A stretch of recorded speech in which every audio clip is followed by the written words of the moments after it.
I'm Daniel Myers, 67, a retired Army colonel who spent 3 decades serving our country.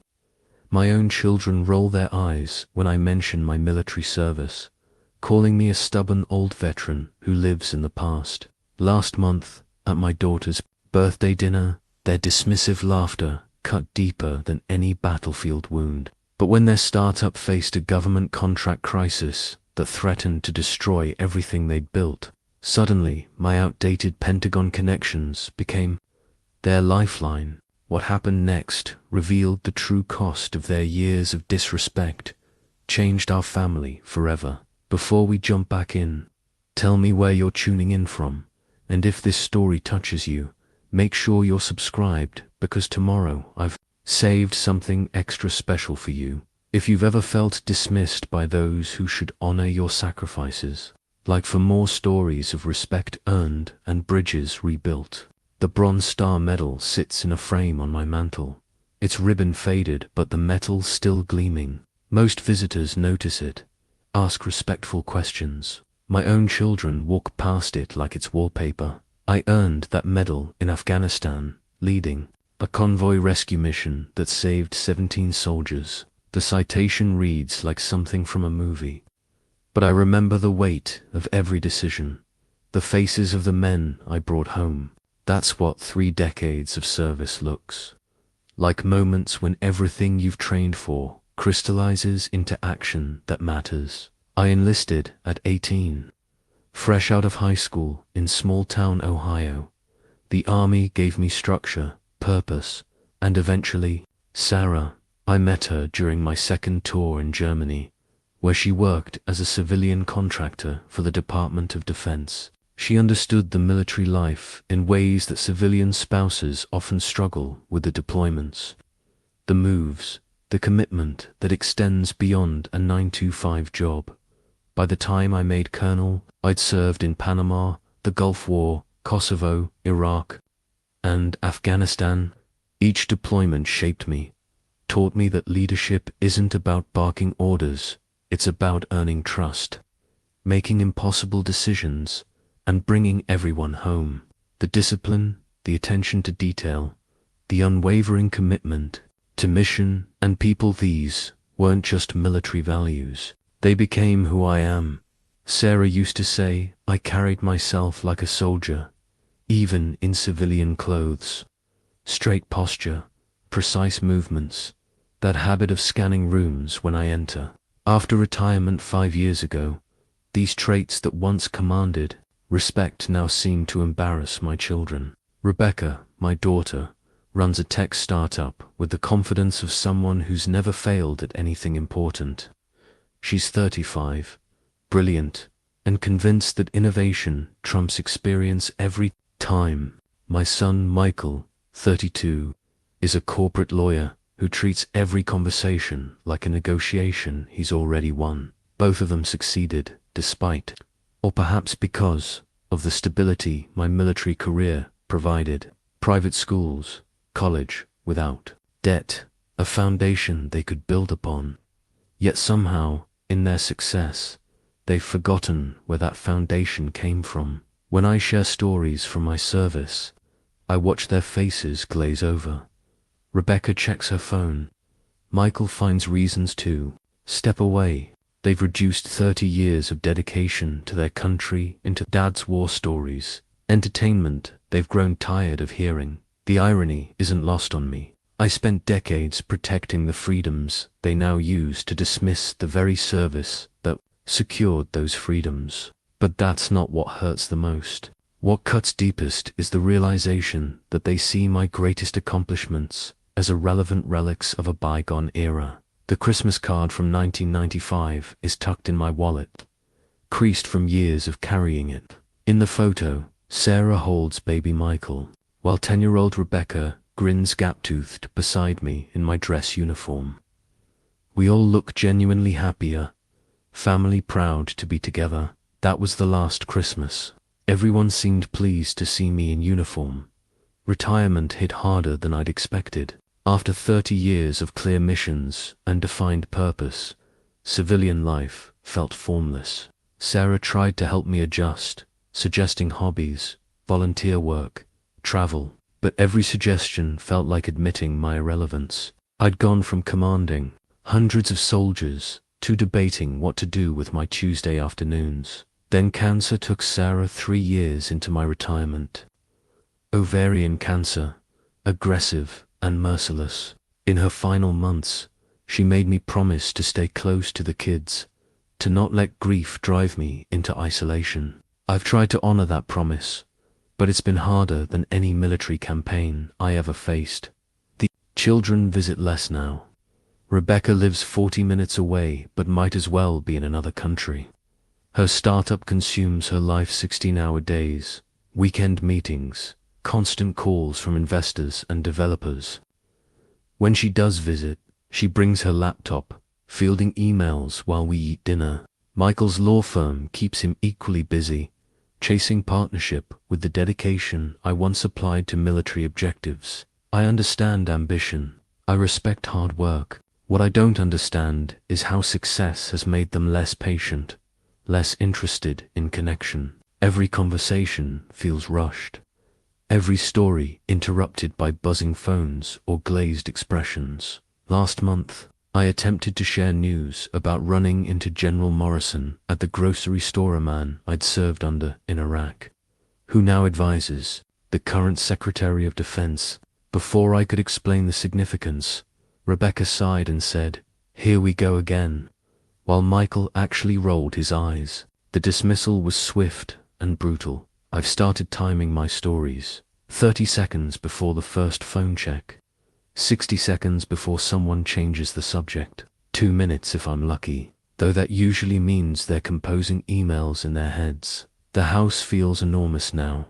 Sarah's absence echoes in every room, but the silence from my children feels worse somehow.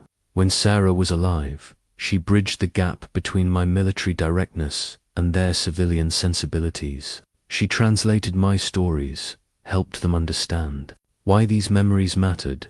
Without her, we speak different languages. I maintain military discipline because it's all I know. I wake at 0500, make my bed with hospital corners, plan my day with precision. These habits, once admirable, now mark me as inflexible in their eyes. They see obsessive routine where I see reliable structure. They see stubborn tradition where I see proven principles. The loneliness cuts deeper than Sarah's death because at least her absence wasn't a choice. The restaurant receipt is still in my jacket pocket. $347.82 for Rebecca's 35th birthday dinner. I keep it as evidence of the night I learned exactly how little my children think of me. Rebecca chose an upscale steakhouse downtown, the kind of place where conversations happen in hushed tones, and servers refill water glasses before you notice they're empty. She'd invited Michael and his wife Jennifer, plus her boyfriend David, a software developer who speaks in acronyms and treats every conversation like a TED Talk. I arrived early, as always. Military habit. The hostess seated me at a corner table with a view of the dining room. I ordered a single bourbon, nursing it while watching other families celebrate. There's something about observing strangers enjoy each other's company that amplifies your own loneliness. Rebecca arrived 20 minutes late, talking rapidly into her phone about user interfaces and server architecture. She waved at me while continuing her conversation, mouthing sorry but never actually apologizing. Michael and Jennifer showed up shortly after, followed by David, who immediately launched into analysis of the restaurant's aesthetic paradigm. The first hour passed pleasantly enough. We ordered drinks, discussed Rebecca's business growth, Michael's latest case, victory. I listened more than I spoke, content to watch my children shine in their professional confidence. For a moment, it felt like family dinner used to feel. Then the conversation lulled, and I made my mistake. I had coffee with General Morrison yesterday. I began, trying to contribute something meaningful. "You remember him, Rebecca? He sent you that signed photo when you graduated college, Rebecca's expression immediately shifted to polite tolerance. Dad, please, he's advising the Secretary of Defense now, I continued, hoping the significance would register. We discussed the new cybersecurity initiatives coming out of the Pentagon. Actually, Rebecca, given your work, you might find this interesting. Here we go, Michael muttered, loudly enough for the neighboring tables to hear. David leaned forward with the condescending smile people use with elderly relatives. That's nice, Mr. Myers. The military must have been quite an adventure. 30 years of service reduced to a Disney World vacation. The Pentagon is implementing new protocols for defense contractors. I pressed on, somehow believing I could make them understand. Companies like yours, Rebecca, will need established relationships to navigate the approval process, Dad. Rebecca's voice carried the sharp edge she used with difficult clients. Nobody wants to hear your war stories right now. The silence that followed felt like a physical weight. Jennifer studied her menu with sudden fascination. Michael signaled the waiter for another drink. David actually chuckled, soft, dismissive sound that somehow hurt worse than open mockery. I wasn't telling war stories, I said quietly. Come on, Dad, Rebecca sighed. Every conversation becomes about your military buddies or some mission from 20 years ago. We get it, you served. Thank you for your service. Can we please just enjoy dinner? The thank you for your service line. The polite dismissal strangers offer when they want to acknowledge military service without actually engaging with it. Hearing it from my daughter felt like a slap. The rest of dinner passed in forced conversation about safe topics, the weather, local news, Rebecca's upcoming vacation. I ate my steak mechanically, counting minutes until I could politely excuse myself. Other diners continued their celebrations around us, their laughter highlighting our table's uncomfortable silence. When the check came, I reached for my wallet, but Rebecca waved me off. I've got it, Dad. Birthday girl's treat. Even her generosity felt condescending. In the parking lot, Rebecca hugged me goodbye. Quick, perfunctory embrace. Thanks for coming, Dad. Drive safe. Michael shook my hand with the same professional courtesy he'd show a client's father. Good seeing you, Dad. I sat in my car for 10 minutes after they left, processing what had just happened. My children hadn't just dismissed my stories, they'd dismissed me, the person I'd been, the career that defined me. The knowledge I'd accumulated, all of it, relegated to embarrassing irrelevance. The drive home passed in a blur of streetlights and self-recrimination. I'd pushed too hard, tried too desperately to matter, but the hurt ran deeper than wounded pride. For the first time, I wondered if my children would be relieved if I simply stopped trying to connect altogether. Sarah's letter arrived 2 weeks after the birthday dinner disaster, though she'd been gone for 2 years. I found it while cleaning out her desk drawer, sealed in an envelope marked for Daniel. When you doubt yourself. Her handwriting, careful and measured, filled 3 pages of cream stationery. My darling stubborn soldier, it began, if you're reading this, it means you're struggling with who you are without the uniform. Let me remind you. She wrote about watching me mentor young officers, how I'd spend hours helping them navigate career decisions. She described the pride in my voice when I'd call after a successful mission. Not pride in personal glory, but in bringing everyone home safely. She mentioned the way I'd check on the families of deployed soldiers, ensuring they had everything they needed. Your children see discipline and call it stubbornness, she wrote. They see structure and call it inflexibility. But I see a man who has never compromised his principles, never abandoned his responsibilities, never failed to show up when others needed him. That's not stubbornness, darling, that's integrity. The letter went on to describe moments I'd forgotten, times when my military precision had solved problems others couldn't. The neighbor's son who'd been struggling with direction until I helped him understand the value of commitment. The young veteran I'd counseled through PTSD, connecting him with resources and checking on his progress for months. You think military habits make you difficult, Sarah continued, but those habits reflect your character. You're punctual because you respect other people's time. You're prepared because you understand consequences. You maintain standards because you know excellence requires effort. These aren't flaws, Daniel, they're strengths our children have never had to develop because you provided them with stability they could take for granted. Reading her words, I realized how completely I'd accepted my children's assessment of me. Stubborn, old veteran, living in the past, irrelevant relic of a bygone era. I'd internalized their dismissal until I'd begun to believe it myself. But Sarah saw differently. She saw the man who'd risen at 0500 every day for 30 years. Not from compulsion, but from commitment. She saw the leader who'd earned respect through consistency, who'd made life and death decisions with careful consideration, who'd built relationships based on trust and mutual respect. Military life requires precision because lives depend on it. When you're responsible for soldiers, every detail matters. That mindset doesn't disappear with retirement. It becomes part of who you are. What my children see as obsessive routine, Sarah recognized as disciplined excellence. The letters, final paragraph hit hardest. Your children love you, but they've never needed to understand you. They've had the luxury of dismissing what they don't appreciate because you've always been there, solid and reliable as bedrock. Someday they'll need that bedrock, Daniel. When they do, they'll finally see what I've always seen, not a stubborn, old veteran, but a man whose strength has been their foundation all along.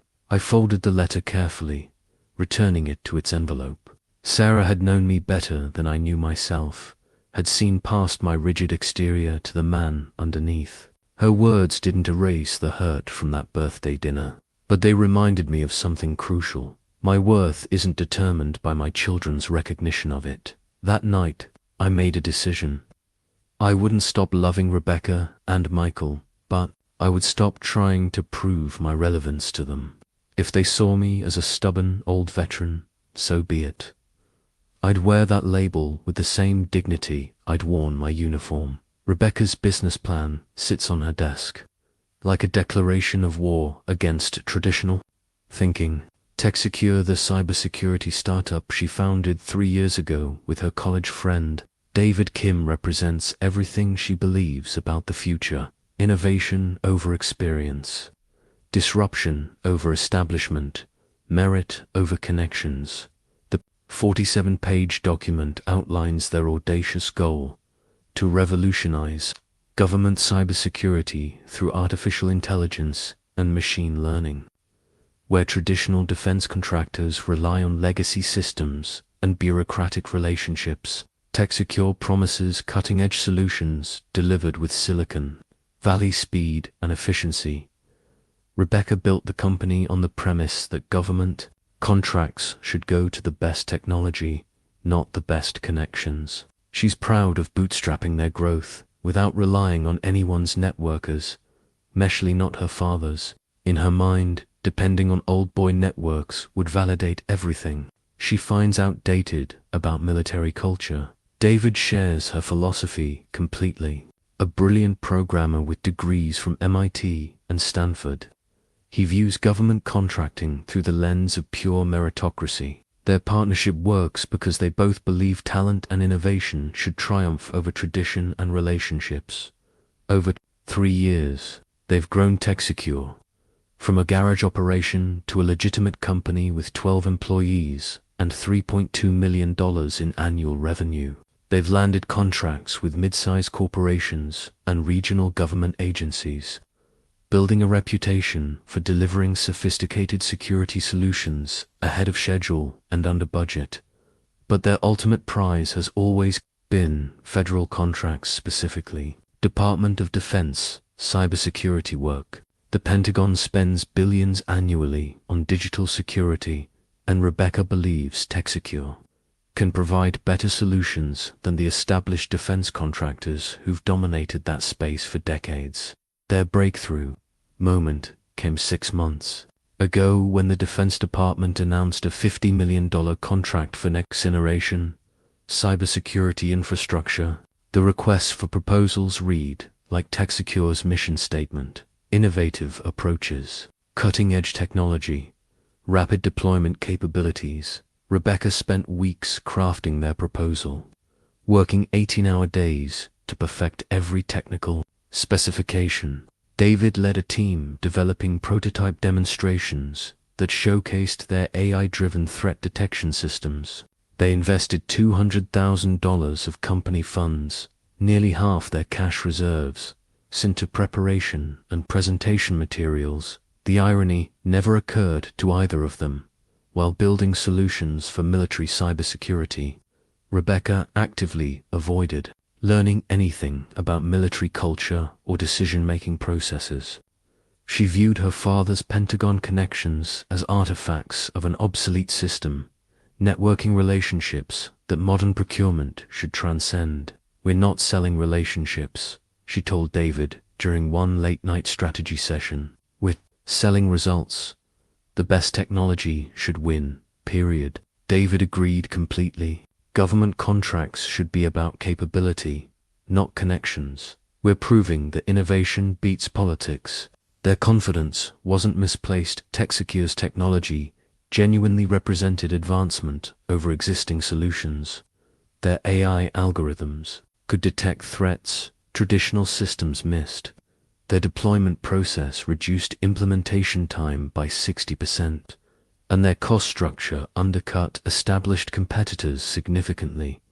But confidence in their technology blinded them to other realities of government contracting: security clearances, established relationships, proven track records, with sensitive operations factors that seemed irrelevant to their innovation-focused mindset would soon prove crucial to their survival. The rejection email arrived on a Tuesday morning at 9:47 a.m., delivered with the bureaucratic efficiency that characterizes all government communications.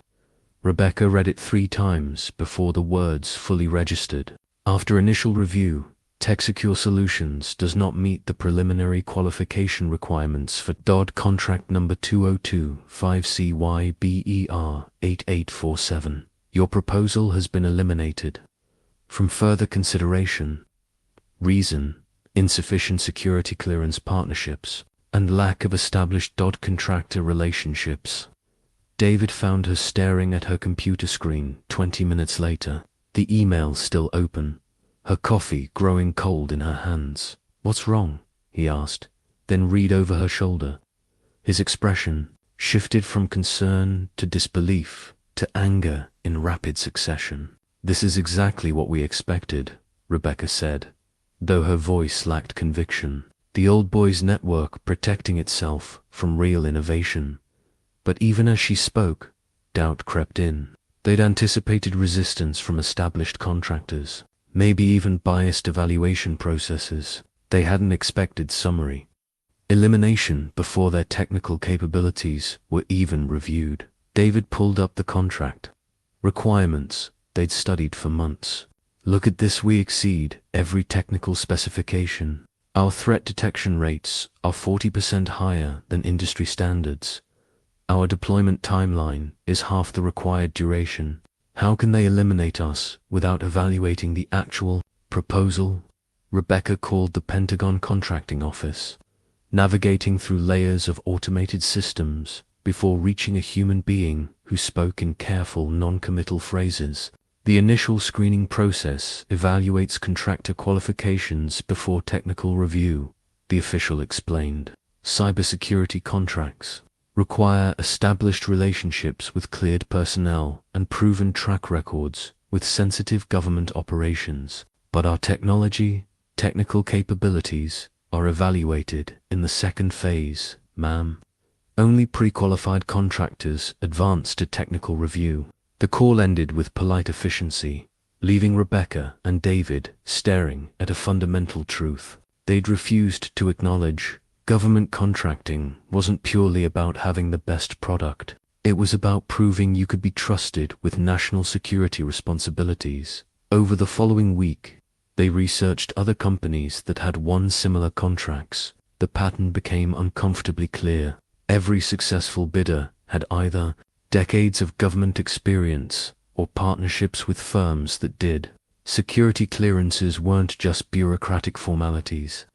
They represented years of background investigations and proven reliability with classified information. "We need to find someone with the right clearances," David admitted during their crisis meeting Friday afternoon.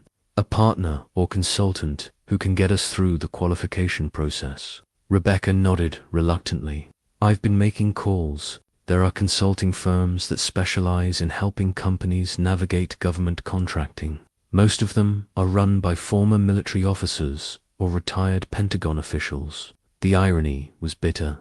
After years of building their company on merit-based principles, they needed exactly the kind of connections they'd rejected. Worse, the clock was ticking. Similar contracts might not be available for another year, and TechSecure's financial runway couldn't sustain that weight. "What about your father?" David asked carefully. "Didn't you mention he was a colonel? He might know people." Rebecca's jaw tightened. "Absolutely not.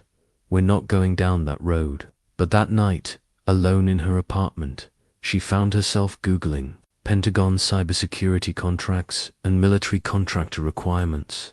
Every article confirmed what they'd learned. Success in government contracting required relationships built over years, trust earned through proven performance, and security clearances that took months to obtain. For the first time since founding TechSecure, Rebecca wondered if innovation really was enough. The best technology in the world meant nothing if you couldn't get in the door to demonstrate it. And despite everything she believed about merit-trumping connections, the door to their future was controlled by exactly the kind of network she'd spent years dismissing. Michael's legal brief sprawled across his conference table like evidence of an impending disaster. 300 pages of documents, depositions, and expert testimony, all building toward a case that could destroy his client and potentially end his own path to partnership. Hartwell Defense Systems faced $200 million in fraud allegations stemming from a Pentagon contract dispute. The government claimed Hartwell had knowingly delivered substandard armor plating for military vehicles, endangering soldiers' lives while billing for premium materials. The evidence looked damning. Chemical analyses showing inferior steel, cost-cutting emails between executives, and worst of all, field reports documenting armor failures during combat operations. Michael had inherited the case when the senior partner handling it suffered a heart attack. Landing a defense contractor as a client usually meant career advancement, but this case felt more like career suicide. Hartwell's CEO, Robert Hartwell Jr., maintained his innocence, claiming they'd followed all specifications and that the armor failures resulted from battlefield modifications made by its military mechanics. The prosecution's case seemed airtight until Michael discovered inconsistencies in the metallurgical analysis. The government's expert had tested samples after exposure to extreme heat and chemical corrosion conditions that could alter steel composition significantly. Michael suspected the armor had been compromised post-delivery, not manufactured defectively, proving this theory required testimony from someone with intimate knowledge of military vehicle maintenance and battlefield modification procedures. Michael needed a witness who understood Pentagon procurement standards, field operation realities, and the technical specifications governing armor production and installation. The perfect witness would be a former military officer with experience in vehicle armor, procurement oversight, and field operations, someone whose credibility and expertise the prosecution couldn't challenge. Michael's research identified several candidates, but most were already working as consultants for other defense contractors, creating obvious conflicts of interest. Then he remembered his father's background. Daniel had served multiple deployments overseeing equipment and vehicle operations. As a colonel, He'd been responsible for ensuring that contracted equipment met specifications and performed reliably in combat conditions. His service record included oversight of armor, procurement, battlefield equipment, assessment, and contractor performance evaluation. More importantly, Daniel's reputation in military circles remained spotless. A Bronze Star recipient with 3 decades of distinguished service, his testimony would carry enormous weight with judges and juries. The prosecution would struggle to challenge his expertise or question his motives, but asking his father for help meant admitting several uncomfortable truths. First, that the military connections he'd dismissed were actually valuable. Second, that his father's expertise was relevant to his supposedly modern legal practice. Third, that he needed help from the man he'd been treating as an irrelevant relic. Michael spent 3 days crafting different approaches. Maybe he could frame it as consulting work, paying his father a fee to maintain professional distance. Or perhaps he could present it as an opportunity for Daniel to contribute meaningfully to an important case. Every approach felt manipulative. The truth was simpler and more humbling. Michael needed his father's help to save his career, and his pride had nearly prevented him from recognizing it. The senior partners at his firm had made their expectations clear. Losing the Hartwell case would demonstrate poor judgment in accepting an unwinnable defense. Winning it would prove his capability to handle complex, high-stakes litigation. Partnership decisions often hinged on exactly these kinds of career-defining moments. Michael's wife Jennifer had grown tired of his agonizing over the decision. "Just call your father," she'd said repeatedly. "He'd probably be thrilled that you finally need something he can provide." That observation stung because it was probably accurate. Daniel had spent years trying to share his knowledge and experience, only to be dismissed as irrelevant. Now Michael needed exactly the kind of expertise he'd been rejecting, and the irony felt like punishment for years of disrespect. Friday afternoon, with trial preparation intensifying and time running short, Michael finally admitted what he'd been avoiding. His father was the key to winning this case, and winning this case was the key to his future. Texacure's bank statement told a story Rebecca didn't want to read.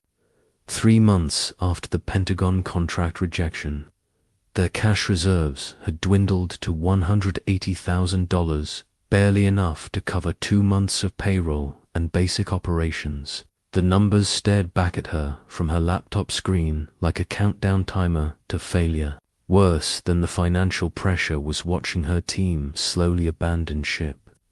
Sarah Chen, their lead developer, had accepted an offer from Google 2 weeks ago. Marcus Rivera, their network security specialist, was interviewing with established defense contractors who could offer the stability Texacure couldn't guarantee. Even David seemed less optimistic during their morning strategy meetings. "We need to face reality," David said, reviewing their employment contracts to determine severance obligations. "Without government contracts, we're competing in a market dominated by companies with 10 times our resources and established client relationships." Rebecca had spent months pursuing alternative Pentagon contacts, meeting with other veterans who'd transitioned into cybersecurity consulting. But every conversation reached the same conclusion: breaking into government contracting required years of relationship building and security clearance processes that startup timelines couldn't accommodate. The most promising lead had come through a networking event where she'd met Colonel Patricia Williams, recently retired from Pentagon cybersecurity operations.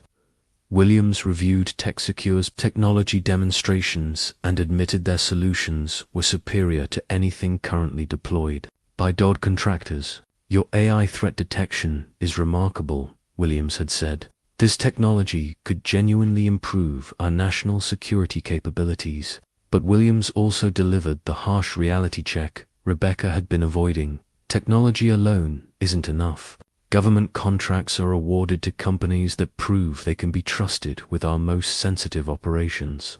The trust develops through relationships built over years, not months. When Rebecca pressed for specific advice, Williams suggested partnering with an established contractor or finding a mentor with deep Pentagon connections who could vouch for TechSecure's reliability and competence. You need someone whose reputation guarantees your character, Williams explained. Someone whose word carries weight in procurement decisions. The conversation haunted Rebecca because she knew exactly who Williams was describing. Her father's Pentagon relationships weren't just networking contacts. They were professional bonds forged through shared service and proven reliability. Daniel's endorsement would carry the weight of his 30-year reputation, but reaching out to him meant admitting everything she'd argued against, that connections mattered more than capabilities, that relationships trumped innovation, that the old boy network she'd criticized actually served important functions in determining contractor trustworthiness. The financial pressure intensified when their largest private client, a regional bank, decided to terminate their contract and switch to a national cybersecurity firm with government certifications. The loss represented 40% of TechSecure's remaining revenue and accelerated their timeline to insolvency. David's patience finally cracked during a tense board meeting with their angel investors. "We're running out of options," he said bluntly. "Either we find a way into government contracting, or we start planning an orderly shutdown." Rebecca spent that night walking around her neighborhood, trying to process the collapse of everything she'd built. TechSecure represented more than a business. It embodied her beliefs about merit, innovation, and the possibility of succeeding without compromising her principles. Asking her father for help felt like admitting that those principles were naive. That success required exactly the kind of relationship-dependent networking she'd spent years rejecting. But the alternative was watching her company die and her employees lose their jobs because of her stubborn pride. At 2:47 a.m., she drafted her first text message to Daniel. "Dad, I need to talk to you about something important." She stared at the message for 20 minutes before deleting it. Then she drafted another. "Hi Dad, are you free for coffee this week?" Delete. Another. "Dad, I might need some advice about government contracting." Delete. Each attempt felt like surrender, an admission that innovation and hard work weren't enough. But as she looked at TechSecure's dwindling bank balance and watched her team's confidence evaporate, Rebecca realized that her pride was a luxury she could no longer afford. Rebecca's phone showed 17 draft messages to her father, each deleted after being composed. "Dad, can we talk?" Too casual. "I need your help with something." Too direct. "Would you like to have lunch this week?" Too transparent. Each attempt felt like crossing a line she'd drawn years ago, the boundary between her modern, merit-based worldview and his traditional, relationship-dependent approach to professional success. Asking for his help meant admitting that boundary was artificial, that she'd been wrong about the irrelevance of his connections.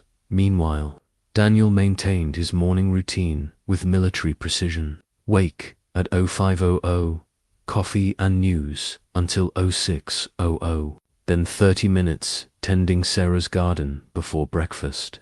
The routine provided structure in a life that often felt purposeless, especially since the birthday dinner had confirmed his children's indifference to his presence. He'd stopped checking his phone as frequently for messages that rarely came. Rebecca might send brief updates about work successes or travel plans, but their communications had dwindled to holiday texts and birthday acknowledgments. Michael was even less communicative. Their relationship reduced to awkward handshakes. At family gatherings, Sarah's roses needed pruning, and Daniel approached the task with the same systematic care he'd applied to military operations. Each cut required consideration, removing dead growth while preserving healthy stems, shaping the bush for optimal flowering while maintaining its structural integrity. The work reminded him of leadership, knowing when to cut away what wasn't working while nurturing what showed promise. He'd tried to apply the same approach with his children, but they'd interpreted his guidance as criticism and his concern as interference. When Rebecca's car pulled into his driveway Tuesday afternoon, Daniel assumed she'd taken a wrong turn or needed to use his bathroom during a longer journey. She hadn't visited unannounced in over 2 years, and her expression through the windshield suggested this wasn't a social call. She sat in the car for several minutes before approaching the front door, and Daniel watched through the window as she composed herself. When the doorbell rang, he found her fidgeting with her car keys, avoiding eye contact. "Hi, Dad. I hope I'm not interrupting anything." "Of course not. Come in." He stepped aside, noting her nervous energy and formal tone. "Coffee, that would be nice." They settled in the kitchen where he'd shared thousands of meals with Sarah and the children during happier years. Rebecca perched on the edge of her chair, like someone preparing to flee, while Daniel poured coffee into mugs she'd given him for Father's Day a decade ago. "How's the business?" he asked, attempting normal conversation while sensing undercurrents of distress. "That's actually why I'm here." She wrapped her hands around the coffee mug, using it as a focal point to avoid looking directly at him. "We're facing some challenges with government contracting." Daniel waited, understanding that pushing for details would likely cause her to retreat. In 30 years of military service, he'd learned that people revealed information at their own pace, and premature pressure usually backfired. "We applied for a Pentagon cybersecurity contract," Rebecca continued. "Our technology exceeds all the specifications, but we were eliminated during initial screening for lack of established relationships." The irony wasn't lost on Daniel, his daughter, who'd spent years dismissing his military connections as irrelevant, now faced obstacles those very connections could eliminate. But he kept his expression neutral, waiting for her to reach the point she was circling around. "David thinks we need someone with Pentagon experience to vouch for our capabilities and character." She finally looked up, meeting his eyes. "Someone whose reputation could open doors for us." There it was, the admission that his professional relationships had value, that his network represented more than nostalgic war stories. But Daniel felt no satisfaction in being right. Instead, he saw his daughter's pride warring with desperation, and his heart went out to her. "What kind of help are you looking for?" he asked gently. The question opened the floodgates. Rebecca explained Texacure's situation in detail, of contract rejection, the financial pressure, the employees looking for other opportunities. She described meetings with other veterans who'd confirmed that government contracting required established relationships and proven track records. "I know I haven't always been interested in your military stories," she said, the closest thing to an apology she could manage. "But David and I built this company on the belief that good technology should win contracts. We're learning that might not be enough." Daniel nodded thoughtfully. "Government contracting isn't just about technology. It's about trust. When the Pentagon awards cybersecurity contracts, they're trusting companies with national security. That kind of trust develops through relationships and proven performance over time. So our technology doesn't matter. Your technology matters enormously. But without relationships to get you in the door, no one will ever see what you've built." Daniel's military challenge coin collection occupied an entire display case in his study, dozens of medallions representing units, missions, and relationships forged through shared service. Each coin told a story of trust earned and honor maintained, symbols of bonds that transcended rank and time. Rebecca followed him into the study, her eyes widening as she took in the organized display of his military career. Bronze and silver coins arranged chronologically, each representing a different command or significant operation. She'd never bothered to ask about them before, dismissing them as military memorabilia without understanding their deeper significance.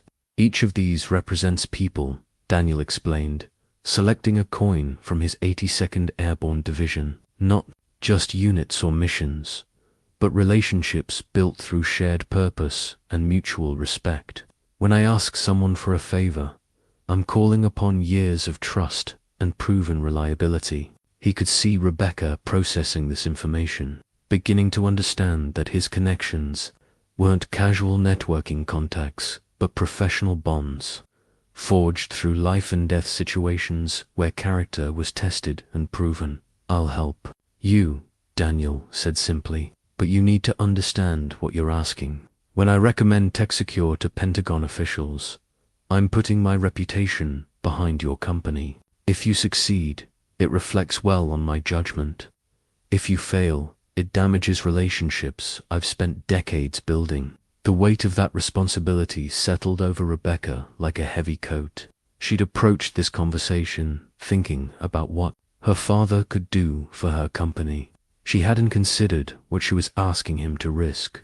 I've never failed anyone who trusted me, Daniel continued, and I won't start now. But that means you need to be completely honest about your capabilities, your timeline, and your commitment.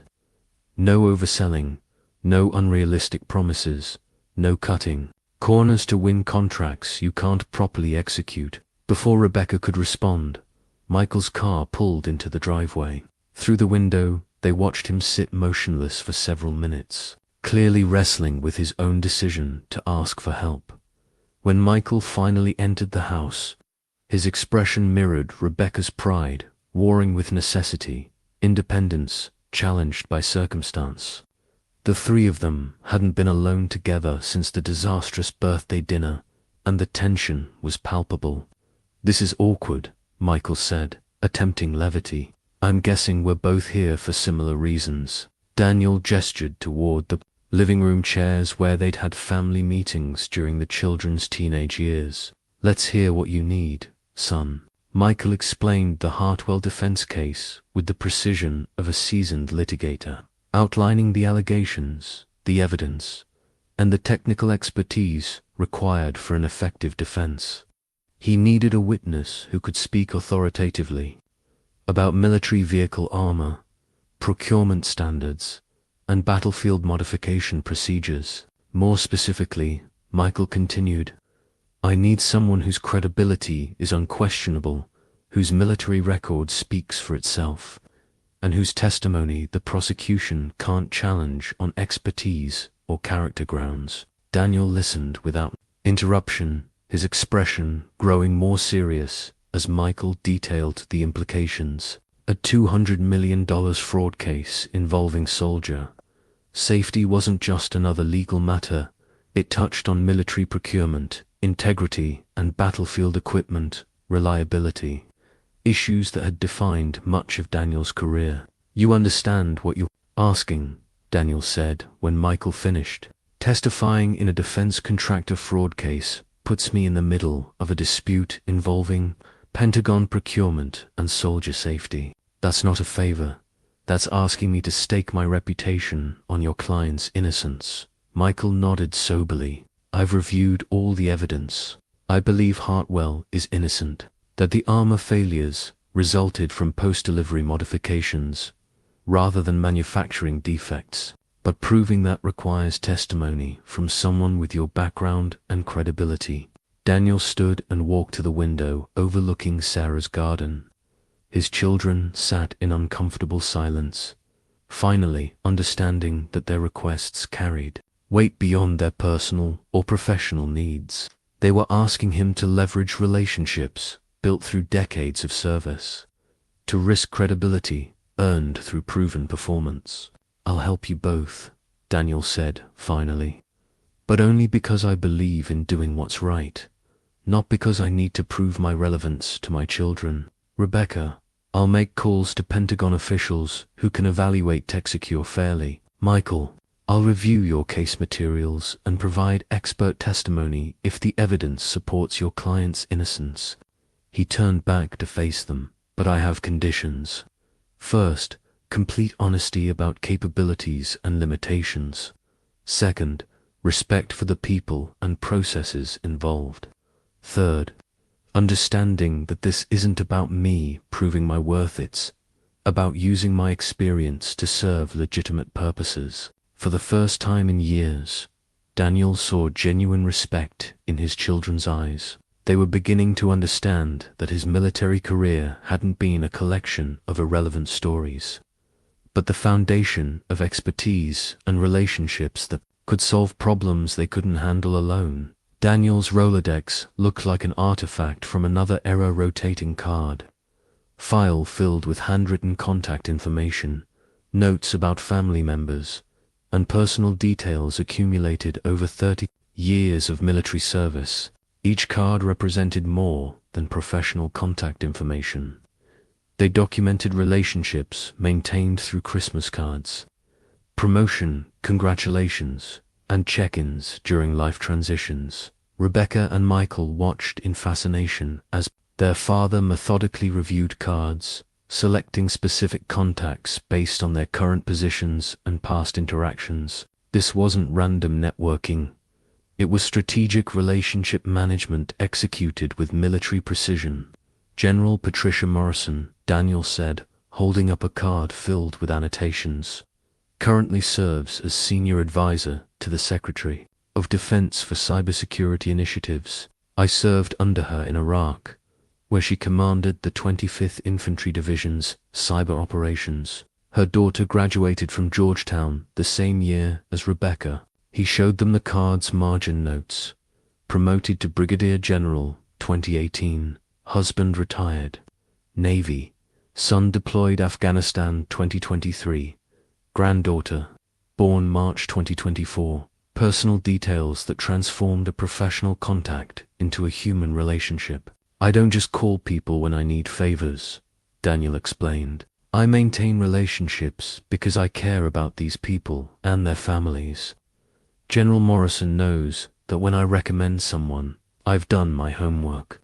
His first call went to Colonel James Harrison, currently serving in Pentagon procurement oversight. Daniel's conversation was warm but professional, beginning with genuine interest in Harrison's recent assignment and family before transitioning to business. Jim, I'm calling about a cybersecurity company called TechSecure that was eliminated from recent Pentagon contracting consideration. The founder is my daughter Rebecca, and I'd like you to take a personal look at their capabilities. Rebecca listened to her father's side of the conversation, noting the respect in his voice and the careful way he presented her company's qualifications without overselling their capabilities. He wasn't asking for special treatment, he was requesting fair evaluation from someone who trusted his judgment. I understand the security clearance requirements, Daniel continued. Rebecca's team doesn't have established DoD relationships, but their technology genuinely exceeds current standards. Would you be willing to meet with them and evaluate their proposals based on merit? The conversation concluded with a meeting scheduled for the following week.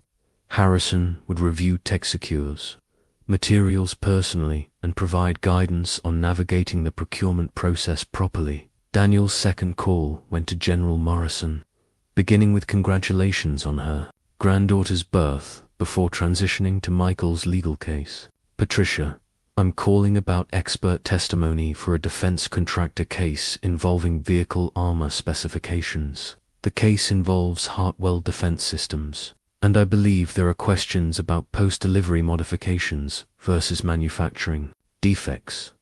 Morrison's response was immediate and supportive. She understood the implications of armor, procurement, integrity, and agreed to review the case materials. If Daniel believed the evidence supported Hartwell's innocence, she would help identify the right technical experts for testimony.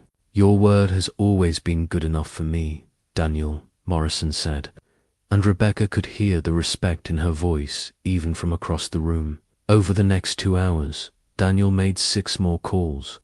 Each conversation followed the same pattern: genuine personal interest, clear explanation of the situation, and specific requests for assistance. His contacts responded with immediate willingness to help, not because they owed him favors, but because they trusted his judgment and valued their relationships. Rebecca watched this process with growing amazement.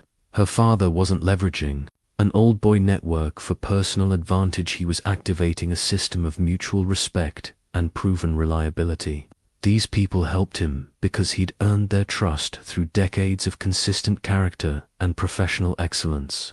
"I've never seen anything like this," she whispered to Michael during one of their father's longer conversations. Michael nodded, equally impressed. He's not asking for favors. He's making recommendations to people who trust his judgment completely. When Daniel finished his calls, he'd arranged Pentagon meetings for Rebecca, expert witnesses for Michael's case, and guidance from officials who could navigate both situations effectively. The network activation had taken 2 hours and produced results that would have taken Rebecca months to achieve independently. "This is what 30 years of service looks like," Daniel said, gesturing toward his Rolodex. "Not war stories or military memorabilia, but relationships built through shared purpose and maintained through genuine care for people's well-being." For the first time, Rebecca and Michael understood that their father's Pentagon connections weren't networking opportunities. They were friendships forged through service and sustained through character. And they were about to witness firsthand the power of relationships built on trust rather than transaction. Daniel's Pentagon visitor badge felt familiar in his hands, though it had been 2 years since his last official visit. The weight of the buildings, security, and history always affected him. 5-sided symbol of American defense where decisions impacting global security were made daily. Rebecca walked beside him through corridors she'd only seen in movies, her laptop bag containing TechSecure's most sophisticated demonstrations and technical specifications. The confidence that characterized her usual business presentations had been replaced by nervous energy as she prepared to address officials whose decisions could determine her company's survival. "Remember," Daniel said as they approached Colonel Harrison's office, "these are professionals evaluating national security solutions. They care about capability and reliability, not sales pitches. Be direct about what you can deliver and honest about your limitations." Colonel Harrison greeted Daniel with genuine warmth, their handshake and brief conversation reflecting years of mutual respect. Harrison was younger than Daniel by a decade, but his deference made clear that rank and experience commanded attention regardless of current positions. "Colonel Myers speaks very highly of your company," Harrison told Rebecca after introductions. "Given his reputation for thorough evaluation, that recommendation carries significant weight." Rebecca's presentation began nervously but gained strength as she demonstrated TechSecure's AI-driven threat detection capabilities. The technology was genuinely impressive. Algorithms that identified cyber threats traditional systems missed, implementation processes that reduced deployment time by 60%, and cost structures that provided better security for lower investment.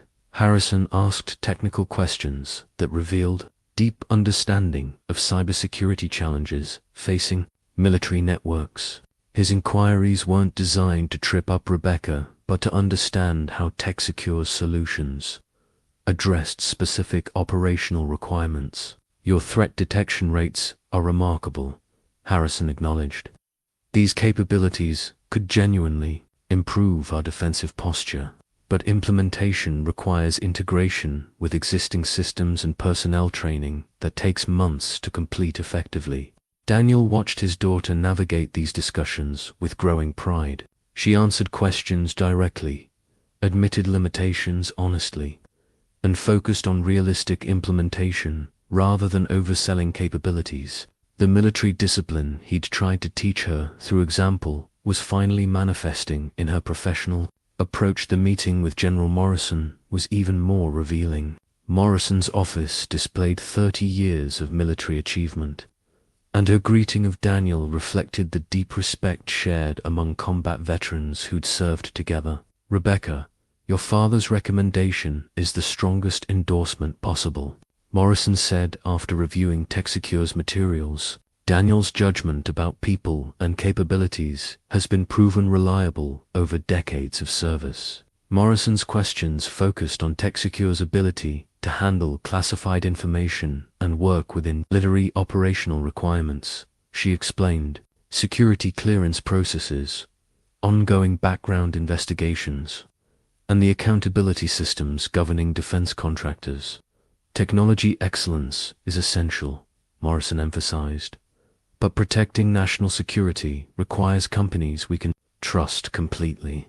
Your father's endorsement addresses character questions, but you'll need to prove operational reliability through smaller contracts before accessing our most sensitive systems. The conversation concluded with Morrison agreeing to sponsor Texecure for preliminary security clearance processes and recommending them for a $2 million pilot program, not the $50 million contract Rebecca had originally pursued, but an opportunity to prove their capabilities and build the track record necessary for larger opportunities. Michael's expert witness testimony proceeded equally successfully. Daniel's review of the Hartwell case materials had identified critical evidence that supported manufacturing quality claims. His testimony, delivered with the precision and authority of 30 years' experience, established that armor failures resulted from battlefield modifications rather than production defects. The prosecution's attempts to challenge Daniel's expertise failed completely.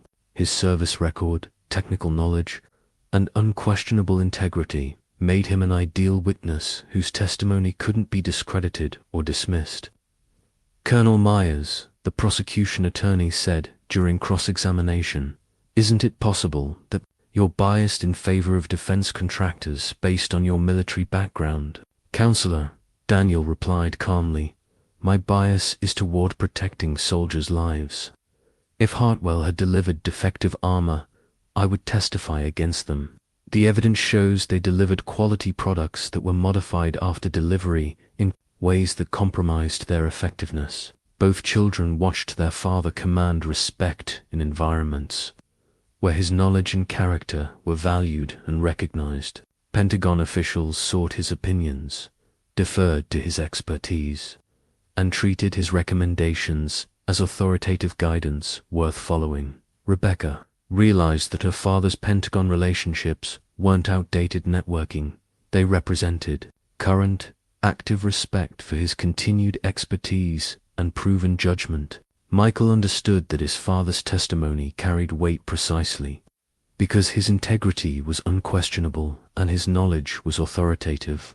For the first time in years, they saw their father through others' eyes, not a stubborn old veteran telling irrelevant stories, but a respected expert whose opinion shaped important decisions affecting national security and legal justice. The thank you note from Secretary of Defense Patricia Morrison arrived on Daniel's desk 3 days after Texecure's successful Pentagon demonstration.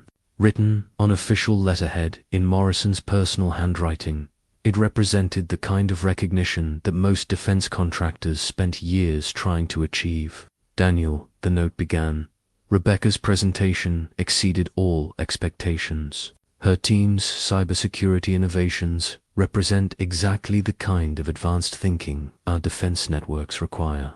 Thank you for bringing Texecure to our attention. Your recommendation has identified a valuable new partner for protecting our national security infrastructure." Rebecca read the note twice, struggling to process that the Secretary of Defense had personally thanked her father for introducing her company. Texecure hadn't just won a $2 million pilot contract they'd gained access to. Pentagon decision-makers who could shape their company's entire future. Michael's case had concluded equally successfully. Hartwell Defense Systems avoided the $200 million fraud penalty, settling for a minimal fine, acknowledging procedural oversights without admitting criminal intent. Michael's expert witness testimony had been the decisive factor, and his law firm's senior partners were already discussing his path to partnership. But both children found themselves grappling with uncomfortable realizations about their years of dismissive behavior toward their father. The Pentagon officials who treated Daniel with obvious respect, the defense contractors who sought his opinions, the legal system that valued his testimony, all of these revealed a professional reputation that contradicted everything they'd believed about his relevance. "I need to research something," Rebecca told Michael after reading Morrison's thank you note. They spent the evening Googling their father's military record, discovering details they'd never bothered to learn. Daniel Myers had commanded the 3rd Armored Division's logistics operations during the Iraq War, overseeing equipment, procurement, and maintenance for 12,000 soldiers. His Bronze Star citation described a convoy rescue mission where he'd personally led recovery operations under enemy fire, saving 17 soldiers whose vehicles had been destroyed by improvised explosive devices. After Iraq, he'd served in the Pentagon's Procurement Oversight Office, where he'd developed standards for evaluating defense contractor performance and reliability. His recommendations had influenced billions of dollars in military contracts, and his integrity had become legendary among procurement officials. The community service article Rebecca found was equally revealing. Since retirement, Daniel had volunteered with veteran support organizations, helping former soldiers navigate disability claims and career transitions. He'd quietly funded college scholarships for children of soldiers killed in action, contributing money Sarah had left specifically for that purpose. "We never knew any of this," Rebecca said, staring at a photograph of their father receiving a community service award from the mayor. "How did we not know?" Michael shook his head. "Because we never asked. Every time he tried to share his experiences, we rolled our eyes and changed the subject." They found newspaper articles about Daniel's work with homeless veterans, establishing transitional housing programs and job placement services. Mental health professionals quoted him extensively about PTSD treatment approaches, and veteran advocacy groups listed him as a key advisor on policy recommendations. The man they dismissed as a stubborn old veteran was actually a respected expert whose opinions influenced military policy, defense contracting, and veteran services. His Pentagon connections weren't nostalgic relationships. They were current professional bonds with officials who valued his continued expertise. "Remember the birthday dinner?" Rebecca asked, when he mentioned meeting with General Morrison about cybersecurity initiatives. "We laughed at him. He was trying to tell us about current Pentagon operations," Michael realized. "We treated it like he was sharing old war stories, but he was discussing active policy development. Their father's supposed irrelevance was actually their own ignorance. His outdated military perspectives were informed insights into ongoing national security challenges. His stubborn discipline reflected proven approaches to leadership and decision-making that had been tested in life-and-death situations." That evening, they called Daniel and asked if they could take him to dinner, not to celebrate their professional successes, but to apologize for years of disrespect and to begin learning about the father they'd never bothered to understand. "I'd like that," Daniel said simply, his voice betraying no bitterness despite years of dismissal. "There's a lot we should talk about." For the first time since Sarah's death, Daniel felt hope that his relationship with his children might become something more than obligatory holiday contacts. They were finally ready to see him as he actually was, rather than the irrelevant caricature they'd created in their minds. But more importantly, Rebecca and Michael were beginning to understand that respect isn't something you withhold until someone proves they're worth it, something you offer because recognizing others' value reflects your own character and wisdom. The newspaper clipping lay forgotten in Daniel's desk drawer until Rebecca found it while helping him organize his study. The local paper's headline read, "Retired Colonel receives Community Service Award for Veteran Advocacy," dated just 3 months ago. Neither Rebecca nor Michael had known about the ceremony, the award, or the extensive volunteer work it recognized. Dad received this in April, Rebecca told Michael, showing him the article. The same month we were complaining about his irrelevant military stories at my birthday dinner. The article detailed Daniel's work, establishing job placement programs for veterans, his advocacy for improved PTSD treatment resources, and his quiet funding of education scholarships for military families. Community leaders praised his tireless dedication to serving those who served, and his exceptional leadership in addressing veteran homelessness. Michael read the article twice, his lawyer's attention to detail catching every mention of their father's contributions. He's been doing this work for years. How did we not know?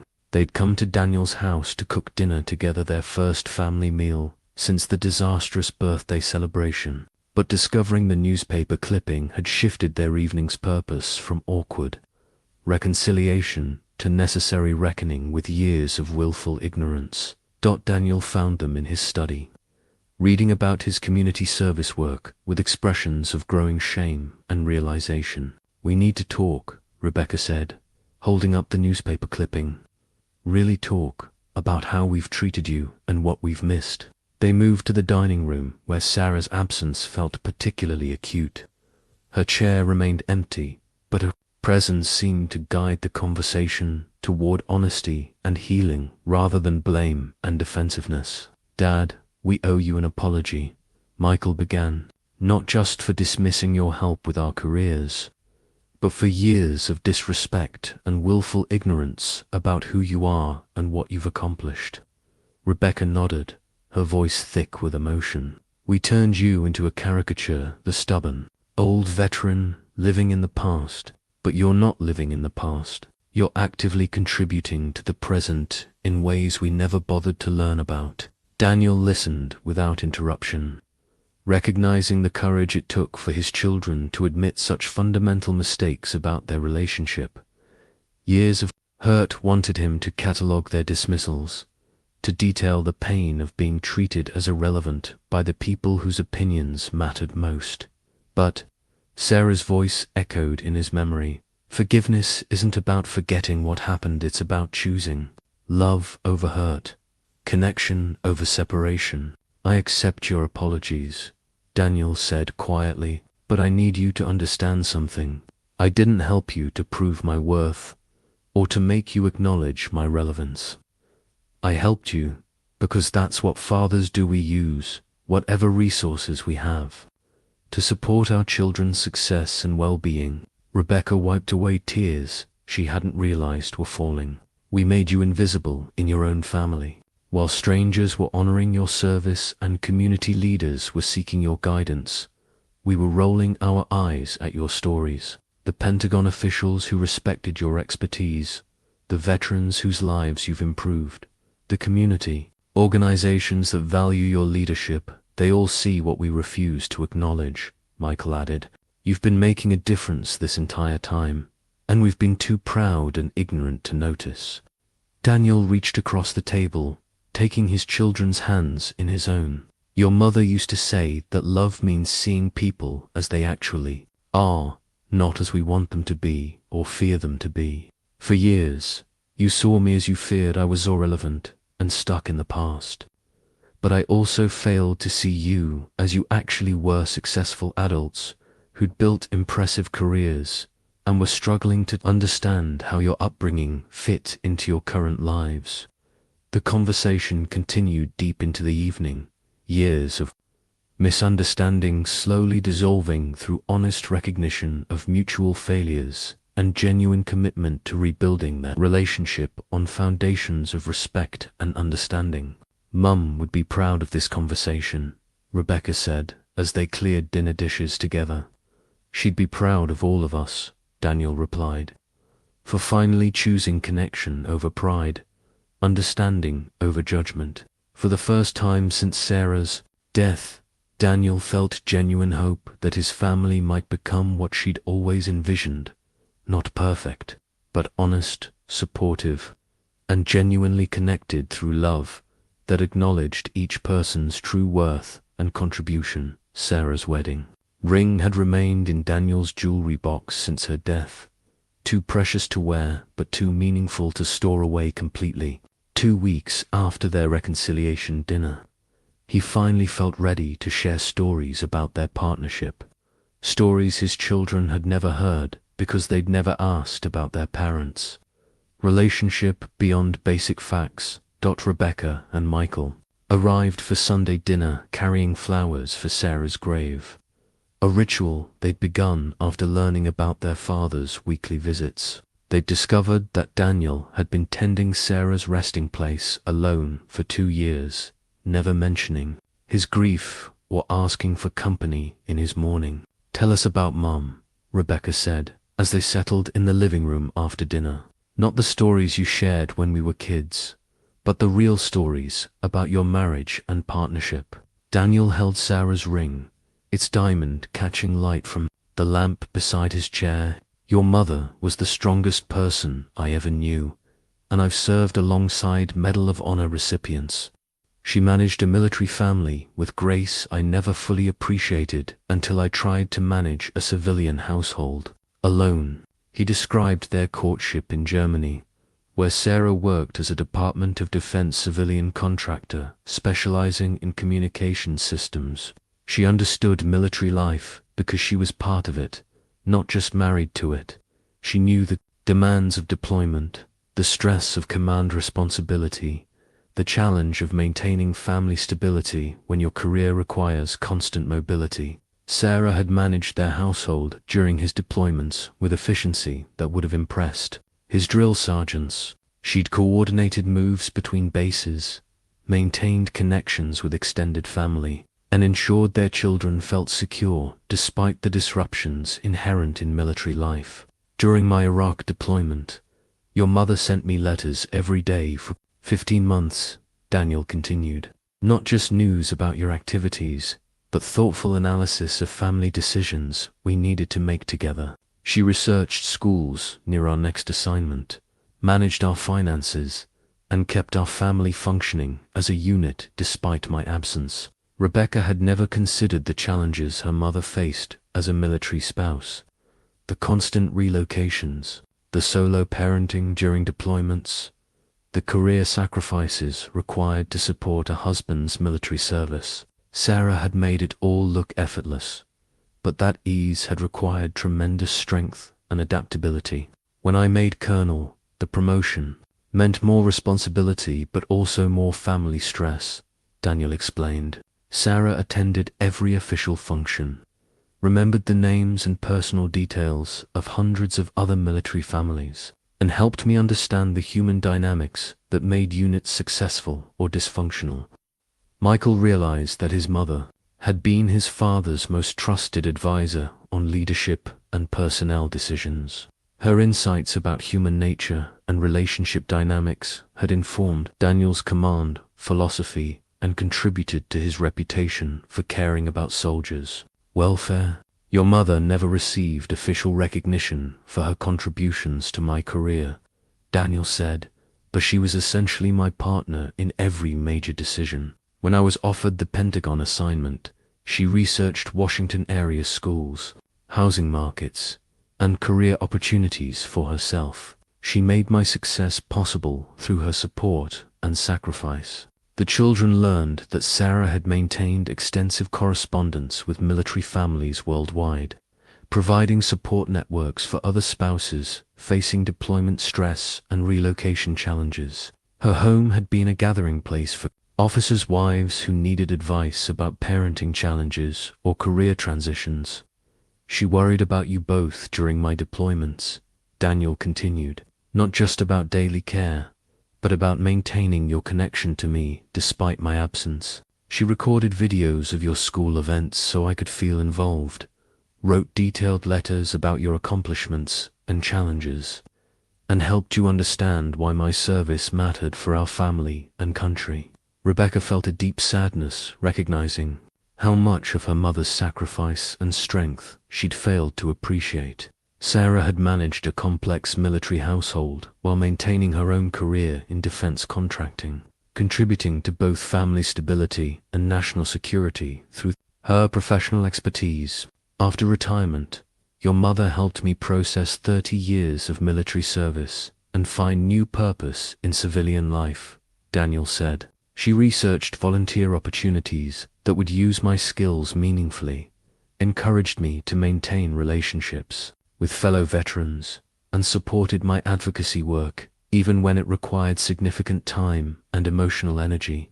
Michael understood now that his father's community service hadn't been random volunteer work but purposeful continuation of his service commitment. Guided by Sarah's wisdom about finding meaning after military retirement, your mother's death didn't just take away my wife, Daniel concluded.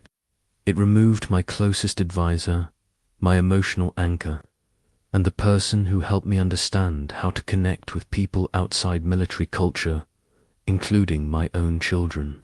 That evening, they visited Sarah's grave together for the first time since her funeral. Standing beside her headstone, Daniel felt Sarah's presence and his children's newfound understanding and their commitment to honoring both parents. Memory through improved family relationships. The new family photo captured something that had been missing for years: genuine happiness and mutual respect among three people who'd finally learned to see each other clearly. Rebecca had suggested the professional portrait after realizing they hadn't taken a family picture since Sarah's funeral, where grief had overshadowed any possibility of joy. Sunday dinners at Daniel's house had become sacred time, protected from work calls and business emergencies. Rebecca brought her laptop bag but left it in the car, while Michael put his phone on silent and focused entirely on conversation and connection. The military discipline Daniel had once imposed through structure now emerged naturally through their shared commitment to family time. TechSecure is expanding faster than we anticipated, Rebecca reported during one Sunday gathering. The Pentagon pilot program has attracted attention from other government agencies, and we're fielding inquiries from private sector clients who want the same cybersecurity capabilities. But her excitement about business growth was matched by appreciation for her father's guidance. Daniel had become an unofficial strategic advisor, helping TechSecure navigate government contracting complexities and avoid pitfalls that could have destroyed their reputation. Dad's advice about relationship management has changed how we approach client development, Rebecca continued. We're not just selling technology, we're building trust through consistent performance and reliable communication. Michael's law firm had promoted him to senior associate with a clear path to partnership, largely based on his handling of the Hartwell defense case. But more importantly, he'd begun incorporating his father's insights about leadership and integrity into his legal practice. I'm representing more veterans now, Michael explained. Dad connected me with advocacy organizations that need legal support for disability claims and employment discrimination cases. It's not the most lucrative work, but it's the most meaningful I've ever done. Daniel listened to his children's professional updates with pride tempered by perspective. Their success mattered, but their character development mattered more. Both Rebecca and Michael were learning to balance ambition with service, achievement with humility. The grandchildren had begun joining Sunday dinners regularly, and Daniel finally felt comfortable sharing age-appropriate military stories that emphasized values rather than violence. 8-year-old Emma loved hearing about military working dogs, while 12-year-old Jake was fascinated by engineering challenges Daniel had solved during base construction projects. "Grandpa, were you really a hero?" Emma asked during one dinner, having heard classmates discussing Veterans Day. Daniel considered his answer carefully. "I served with many heroes, sweetheart. Heroes are people who do the right thing even when it's difficult or dangerous. Sometimes that means dramatic actions, but usually it means smaller choices, keeping promises, helping others, standing up for what's right." Rebecca watched her father explain heroism to her daughter with the same patience and wisdom he'd tried to share with his own children years earlier. The stories they'd dismissed as irrelevant were actually lessons about character, leadership, and service that their children desperately needed to hear. Michael had started bringing his father to legal networking events, introducing Daniel as my father, Colonel Daniel Myers, with obvious pride. The veteran lawyers at these gatherings immediately recognized Daniel's name and reputation, sharing stories about his integrity and expertise that Michael had never known. "Your father's testimony saved my client's company," one attorney told Michael. His reputation for honesty made his expert witness testimony unassailable. The prosecution couldn't find any way to challenge his credibility or expertise.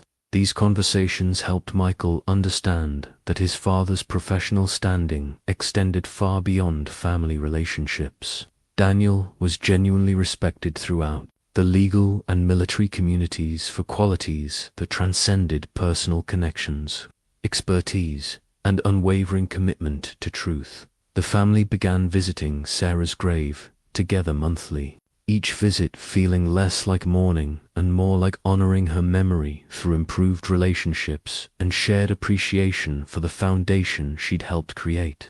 "Mum would love seeing us together like this," Rebecca said during one cemetery visit. "She'd probably say it took us long enough to figure it out," Michael added, smiling at memories of Sarah's gentle but persistent efforts to keep their family connected.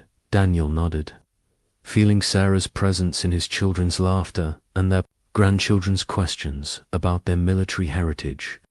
The family she'd envisioned was finally becoming reality through forgiveness, understanding, and commitment to honoring both parents' values and sacrifices.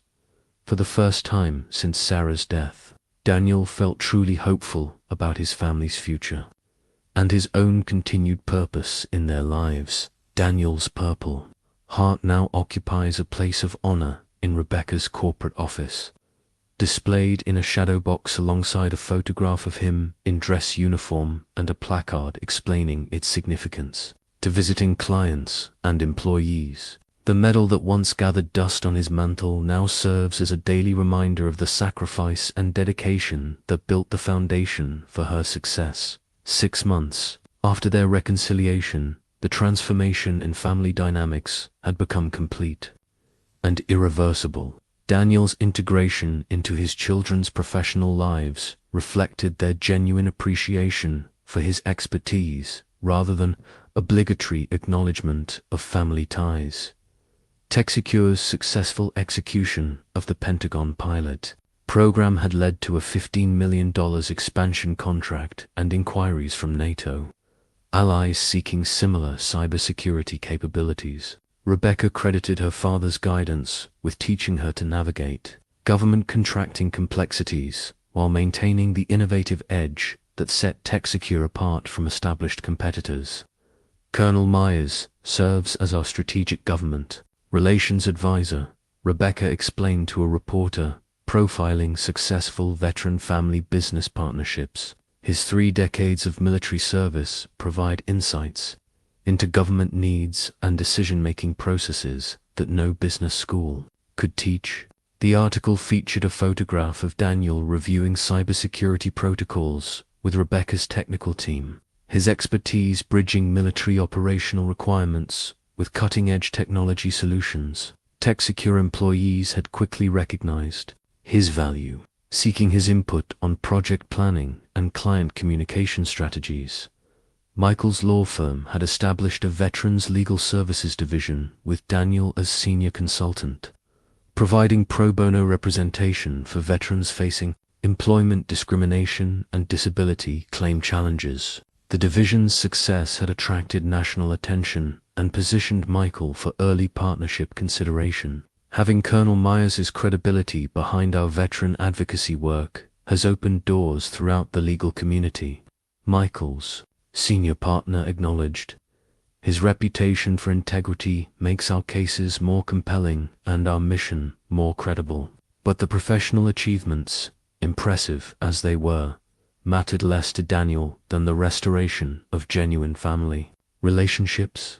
His children no longer saw him as a burden to tolerate, but as a resource to treasure. A father whose wisdom and experience enriched their lives and careers. The veteran community had embraced Daniel's emergence from post-retirement isolation with enthusiasm and appreciation.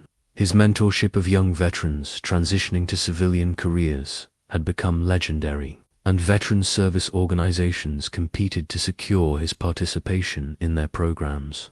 "Colonel Myers saved my life," one young veteran told a Veterans Day gathering, "not in combat, but afterward, when I was struggling with PTSD and couldn't find work. He connected me with mental health resources, helped me translate my military skills into civilian job qualifications, and followed up for months to ensure I was succeeding." Daniel's quiet funding of military family scholarships had grown into a formal foundation managed by Rebecca and Michael, who discovered their father had been donating significant portions of his military retirement and Sarah's life insurance benefits to support Gold Star families and veteran education programs. The foundation's first annual gala attracted Pentagon officials, defense contractors, and veteran advocacy organizations eager to honor Daniel's service and support his charitable mission. Rebecca served as master of ceremonies, her introduction of her father reflecting pride and respect that would have seemed impossible just months earlier. "My father spent 30 years serving our country with distinction," Rebecca told the gathered audience.